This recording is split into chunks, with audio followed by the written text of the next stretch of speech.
We all want a Kraton Grom, and Arrma hasn't released one, so I'm gonna take this Typhon Grom and turn it into one. And we're gonna EXP it with big power, some shiny parts, and something a little special. But before we get into that, we're gonna have to fix this one because I broke the shock tower in the last video, and the shock tower is part of the entire chassis. I do have a replacement chassis here. However, I kinda wanna see if we can just fix this. And we're gonna do that with some of this BSI IC2000 tire glue. This brake is kinda jagged, but it's also pretty clean and the parts line up just about perfectly. So I think this rubber impregnated super glue might give us a fighting chance of just fixing this. So let's see what happens. Just gonna apply a generous amount of glue to the broken side. And then we're just gonna stick it together. I really don't know how well this is going to work. Super glue and nylon tend to get along pretty well together, but not perfectly. So I'm just gonna hold this for about 30 seconds. We'll give it an hour to dry, and then we'll see how it looks. Okay, well that cured up and it didn't immediately fall apart under its own weight. So let's go see if it can handle some bashing.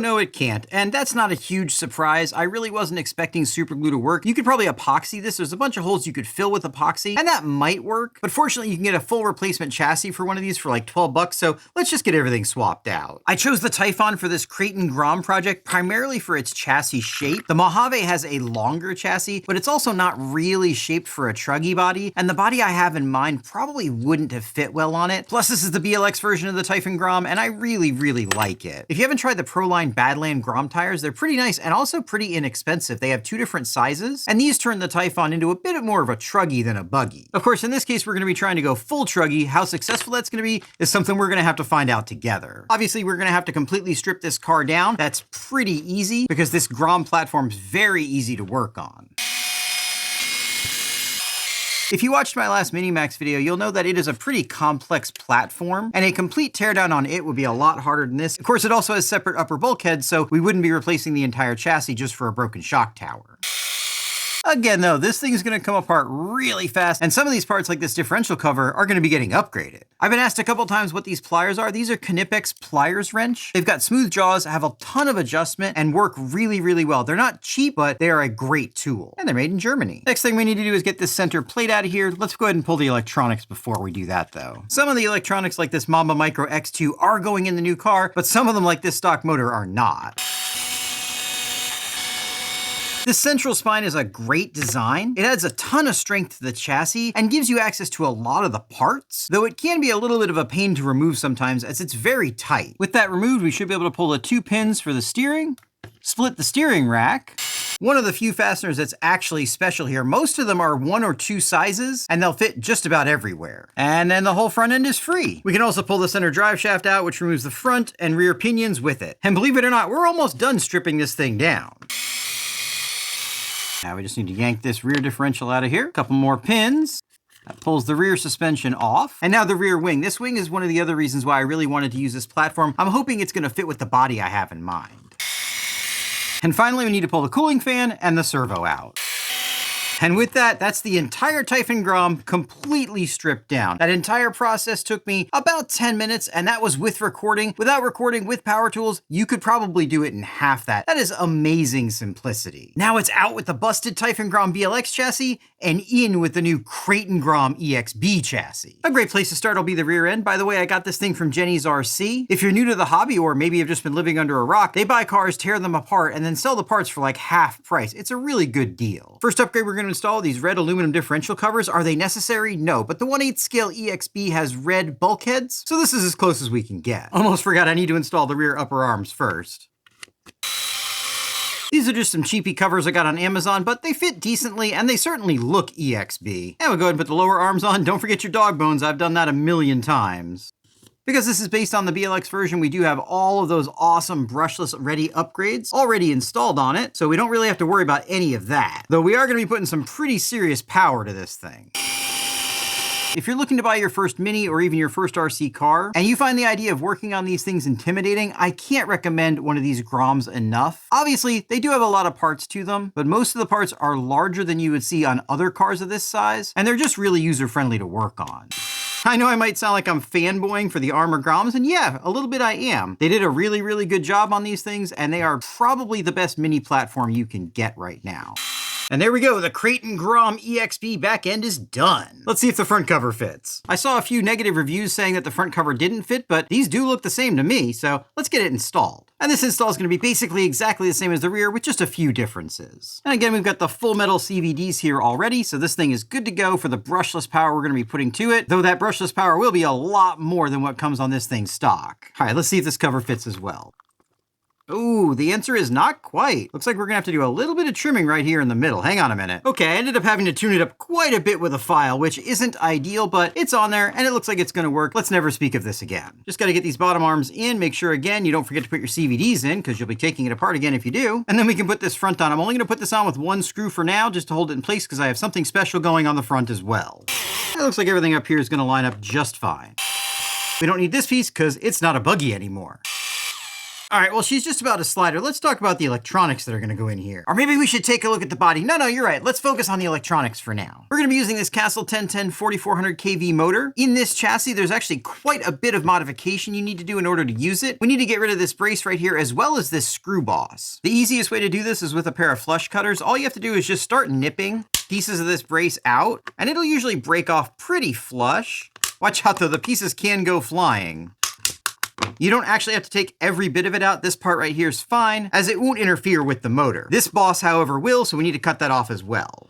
That means you're not gonna be able to use this center screw, but in my experience, it's not gonna make any difference. Depending on the gearing you're using, you might have to take this off as well. I don't think we'll need to for this application. We're gonna be using an 18-tooth pinion, so the stock mount that comes with the Typhon should work just fine. This one's gonna be a little bit different because I accidentally stripped out this hole a while ago, so this is one size larger. You won't have to use a bigger screw unless, of course, you strip out a hole as well. We're gonna use a little bit of thread lock on this. Notice how I put the screw through the plastic first and then put the thread lock on? This is to prevent the plastic from wiping all the thread lock off as we put it through. I'd recommend hand tools to install this. The screws are kind of brittle on this car, and if you tighten it too much, you are gonna break them, so just make it snug. I really enjoy doing these kinds of custom builds, and I really enjoy having you along with me. If you're having a good time, let me know by giving me a thumbs up and, hey, maybe even a subscribe. We'll just give that a quick test fit in the chassis, and yes, it looks like everything's gonna clear. We're not gonna be able to run the fan. Obviously, that was the fan mount, but with this big of a motor, it shouldn't be a problem. There are now several companies that make these gears, but the hot racing ones seem to work really well, so that's what we're gonna use. And we're gonna be coupling that motor with the Mamba Micro X2. This is a great ESC. It does all the way up to 4S though. With the big tires we're gonna be putting on this, we might just stick to 3S. We'll have to see how it goes. Before we mount that up, I'm actually gonna upgrade this servo. I've always used the stock servo on these and they're pretty good, but this is an EXP build, so let's go ahead and upgrade it. We're also gonna be upgrading the servo saver, but there's a trick I wanna show you on that servo saver before we get it installed. By the way, this is just a 3D printed ESC mount. You can buy the first party ones online pretty inexpensively. We're gonna be using this hot racing servo saver to go along with this AGF RC servo. That's because the spline count is different from the stock spline count. One big problem with pretty much all these servos that use a hex insert like this is that there's usually too much slop between the hex and the outside, and that'll cause a lot of slop in your steering. The easy fix for this, and what I've already done with this one, is just take it all apart, get some good 2-part epoxy, put a little bit around the outside edge, put it back together, then let it cure up. Obviously, you need to be really careful not to get any epoxy inside here or in the mechanism, but that'll take that slop out permanently and make this thing actually usable. This servo is the exact same size as the stock one, so it fits perfectly in the stock location. Is this actually going to be better? I'm not sure. We're just going to have to find out. To center that, we need to install it, and to install it, we need to install this top plate first so that the steering works properly. This motor is the same diameter as the stock one, so we might as well go ahead and use the stock heatsink too.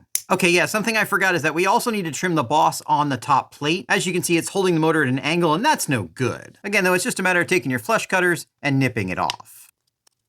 Fortunately, since we're not using the screw, we didn't need that piece anyway. And now that motor fit is close, but it does fit. Go ahead and pop the center shaft in. Whenever you're doing a build like this, check after each step and make sure everything's still working properly. You don't want to get all of this together, find out something's binding, and then have no idea where it is. Okay, so my earlier statement kind of shoots me in the foot here. After putting this heatsink on, we do need to remove this little notch right here. I'd like to run the heatsink, so let's get rid of it. And that's gone. If you can't get it perfectly flush, you can always come behind with a razor blade and just trim it down. Be careful, razor blades are sharp. And by the way, before you spend 5 minutes trying to find a part that you think you lost, make sure it's not in the other piece. All right, let's try this again. Now we'll get this aluminum servo link installed. And since we're not using the stock system with built-in receiver, we need to temporarily hook power up to this receiver that we are going to be using, and then connect a battery, and we should be able to get this thing centered up. On the Grom, it looks like we just need the servo saver to be as vertical as possible, which is right about here. Tighten up the servo horn, and we should be good to go. That does seem pretty quick. And there we go. Definitely curious to see how this setup holds up to some bashing. Now we just need to install the ESC. It's a pretty snug fit, but fortunately with this body, we should have more room for the wiring than on the stock body. Speaking of which, let me tidy this up real quick, and then we'll take a look at that body. All right, well that looks pretty good, especially for the wiring jobs I normally do. And we're getting close to checking out this body, but first we need to get these tires fitted. These tires look very, very similar to full-size Kraton tires, which is why I picked them. They are very large for this car though. As you can see, they're quite a bit bigger than the already oversized Proline tires. Definitely curious to see how this power system handles them. These wheels are 12mm hex. However, the hole for the shaft is too small. So I'm just gonna take my body reamer and enlarge that a little bit. Go a little bit at a time. Don't wanna go too big. And there we go. Let's get these mounted up. And now for the thing that's gonna make this all possible, the body. This thing's definitely gonna need some trimming, and we've got some custom stickers we need to put on it, but I think this is gonna make a pretty convincing Kraton body. Let me get this trimmed up and we'll see what it looks like. Guys, I'm a mechanic, not an artist, but I think that came out really, really good. Let me show you how it's mounted. It's pretty straightforward. I've just got some dual lock tape here on the sides. I created a foam mount in the front and in the rear with some more dual lock tape, and that interfaces with dual lock tape here on the body. I'm not sure if this is actually gonna survive bashing, but we're gonna find out. Before we do that, we've got one more thing to do, and that's install this EXB front bumper. In the past, I've had people ask me where they can get this bumper, and unfortunately, you can't buy this bumper. I custom made this one on my laser cutter. However, given how basic of a design it is, I'd be surprised if no one has created one that you can purchase yet. If you've seen something similar to this that you can buy, let me know down in the comments, as I'm sure some people will be interested. Just got a couple more screws to put in here, and I think we'll be ready to go. All right, guys, with that, the Kraton Grom EXB is done. Let's get this thing out and see how it performs.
Okay guys, love the concept, hate the execution. This Velcro does not keep the body on whatsoever. And while these tires look good, they handle absolutely terribly. They're too hard, they don't get good traction, and they're too big, as we can tell because we broke a CVD. Fortunately, we've got a spare. I don't really blame the car for this breakage because those tires are probably twice as large and at least twice as heavy as the stock tires. And this platform just wasn't meant for them. But don't worry, I've got some more sensible tires that I know will work well, if maybe not look quite as good. We're gonna try those in just a minute. It's like Arrma used some good thread lock on that. If you've never messed with one of these before, using a pick really makes it a lot easier. You just need to find the end, push that end out, and then it should come off. I'm gonna do this off camera because it's hard to do through the camera. And then once you get that end started, you can just roll the whole clip right out. And then of course, it's just like any CVD, push the pin out, pop the broken bit out of here, and then put it all back together again. We'll put some more sensibly sized tires on. And now let's go see how the Kraton Grom really bashes, this time making sure the body stays on.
think of the Kraton EXP Grom? Well, as a concept, I absolutely love it. I think this is too much power for this platform, especially with these bigger tires, because we did break it again. That being said, I've run this power with smaller tires and it's been fine, and I've run these tires with less power and it's been fine. It's just this combination is too much on 3S. It would probably be just fine on 2S. I think this body looks pretty good, and with this livery looks pretty convincing. By the way, this body and these tires, which I don't recommend these tires, come from the Velarlo 1/14 scale, whatever it's called. It's the one that looks like this. I'd recommend just buying the body separately, as I don't think these tires are a great idea. They're too big, too heavy, and just don't work that well. For a permanent installation, what I would probably do is adapt the latches that come on the stock body to work on this body. It wouldn't be that hard. You just need to 3D print some adapters, and that would be a really nice solution. I did like the AGF RC servo, though it didn't seem that much better than the stock servo. Maybe it would be more durable in the long run. In general, though, I love the idea of a Kraton Grom, and I really hope Arrma comes out with a first-party one someday, because I'd love to see what they do with the concept. I know a lot of you guys want to see one as well. Let me know what you'd like to see that was different from what I did. While you're down there, get subscribed. Then when you're done with that, check out one of these videos.